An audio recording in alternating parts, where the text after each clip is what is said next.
مەلافەندی ئەو زانایی ڕێگەی فیتنە گەورەکەی لە هەولێر گرت. مەلافەندی ئەو ناوەی هەرگیز ناتوانرێت لە مێشووی پڕشنگداری شاری هەولێر جیا بکرێتەوە. ئەو هەر مەلایەکی یاسایی نەبوو، بەڵکو عالیم و عەلامەیەکی گەورە بوو کە لە مێژووی پڕهەوراز و نشێوی میلەتەکەمان هەرگیز نەمبیستووە بەقەدەر ئەم مەلایە بە دیسپلین دیداری ڕاستەقینە بێت و لەوانەش گرنگتر شەهادەی مەلایەتی ڕاستەقینەی ئەوەی پێی دەوترێت 12 علمی داوە بە زیاتر لە 300 مەلای کورد کە زۆرینەیان دواتر ناودار بوون. مەلا ئەفەندی کە مەلا گچکەیان گچکە مەلایان پێدەوت یان لە ناوچەی سلێمانی وتویانە مەلافەنی هەولێری لە عاجی مەلا عومەر ئەفەندی باوکی لە مزگەوتی گەورەی قەڵا مەدرسەی هەبووە لە تەمەنی 7 ساڵی ڕاستەخۆ دەست بە خوێندنی قورئان دەکات لای باوکی.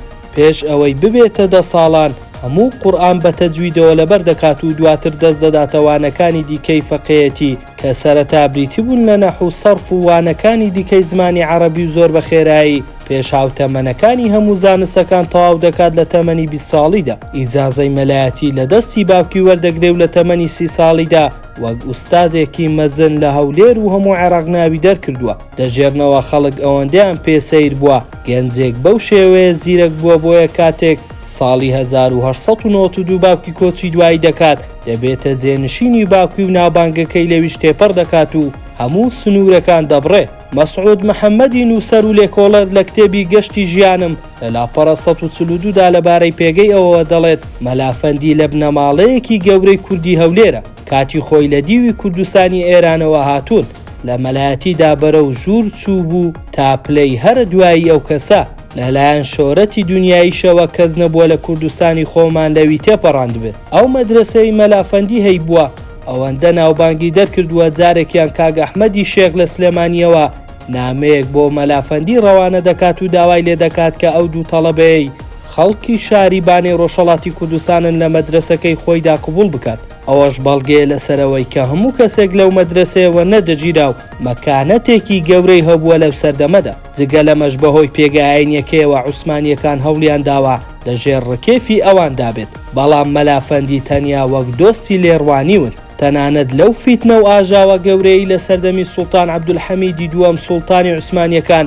لە نێوان دوو هۆزی کوردستان دروست دەبێت لە باشووری کوردستان کە دەبێتە هۆی ناسەقامگیری لە ناوچەکە. بابەتەکە دەگاتەوە ئەستەمبۆڵ لەو کاتەدا مەلافەندی بەبلیمەتی و لێهاتووی خۆی دەسێتە نێوانیانەوە و ئاوێک بە ئاگرەکەدا دەکات و سوڵحیان بۆ دەکات و ئاژاوەکە نامێنێت و لە پای ئەو کارە گەورەی سوڵتانی عوسمانی گەورەترین مەدالیای شەرەفی دەوڵەتی عوسمانی پێدەبەخشێ کە بریتی بووە لە حامی ئەلحەرەمەین الشەریفەین.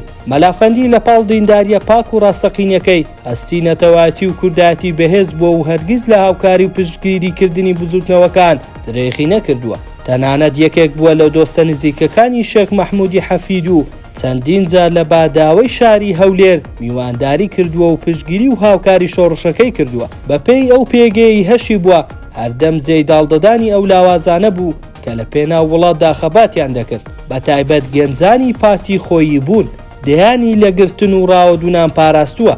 لە ساڵی 1922 کاتێک بیرۆکەی چوونی ویلایەتی مووسڵ بۆ سەر تورکیا لە ئارادا بوو، مەلافەندی بە تەواوی دژی وەستایە و هەڵوێستەکەی لەسەر ئاستێکی باڵا بەهەند وەرگیرە.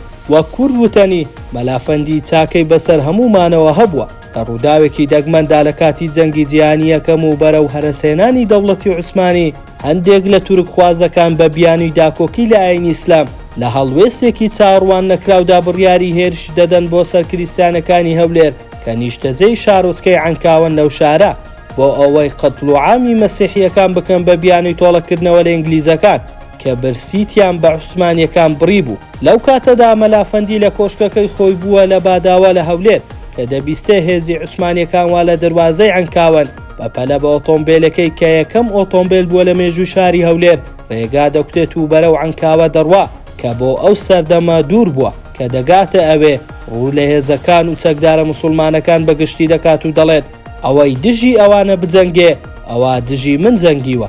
ئێمە هەمومان خەڵکی یەک خاک و نیشتیمانین، لە ڕووی ئاینیشەوە هەتا لەگەڵمان نەجەنگن دروست نییە جەنگیان لەگەڵ بەرپا بکەین. دواتر هەر بەوە ناوەستێ بڕیاری کۆبوونەوەیەکی گەورە لە قەڵای هەولێر دەدات لەگەڵ دەم ڕاست و پیاماقوڵان و دەستڕۆیشتوانی شاری هەولێر و بەڵێنیان لێوەردەگرێت کە هیچ کەسێک نزیکی کریسیانەکان نەبێتەوە.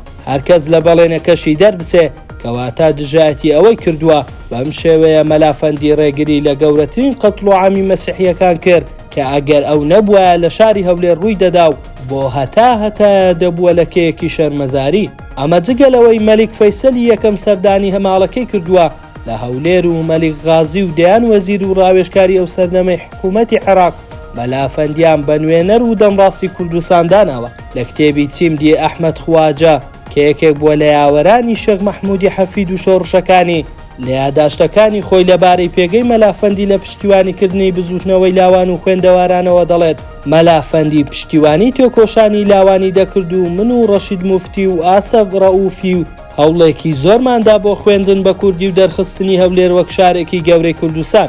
مەلافەندی بە پارە و دەست لە پشتدان یارمەتی دەداین. مەلافەندی ئەگەرچی زیاد لە 50 ساڵ لە خزمەت مزگەوتەکانی هەولێر بووە و مەدرسەکەی جمەی هاتووە، بەڵام لە پاڵ ئەوەش چەند بەرهەمێکی چاپکراوی هەیە کە بە شێوەی نووسینی ئەو کاتە بە شێعری وەزن و قافیە نووسراون بە زمانەکانی کوردی و عەرەبی و فارسی تورکی بوونە. بەرهەمی ئەدەبی و شێعرەکانی مەلافەندی بریتی بوون لە بابەتی ئاینی و پەروەردەیی و کۆمەڵایەتی و ئامۆژگاری گەنجان و بابەتی نەتەوەیی. هەروەها مەلافەندی تەفسیری قورئانی هەیە و لەسەر بابەتەکانی ماتماتیک و دەروونناسی و فەلەکناسی و زانستانەی و سەردەمە بە فقێ گوتراونەتەوە دانراوی هەیە، بەڵام زۆربیان دەستنووسن و چاپ نەکراونەتەوە و بەشێکیشیان فەوتاون و دیار نەماون. ناو و نامباگی ئەم زاتە گەورەیە زۆر دەنگی داوەتەوە. ئەوە تا گەریدەیەکی بیانی بەناوی کاپتن های لە کتێبەکەی بەناوی 2 ساڵ لە کوردستاندا لەبارەی مەلافەندیەوە نووسیویەتی. مەلافەندی لە کوردستان زۆر ڕێزدار و خەڵکەکەی هەوڵی چاکە و پیاوەتی دەجێڕنەوە، بە زیرەکی باسی بابەتی سیاسی و زانستی دەکرد. مەلافەندی دوای 79 ساڵ تەمەن و لە ساڵی 1942 کۆچی دوایی کرد کە بە بۆچوونی من عەلامە و بلیمەت و زانای ئاینی وا گەورە لە کووردا لە پەنجەی دەستێنا پەڕێت.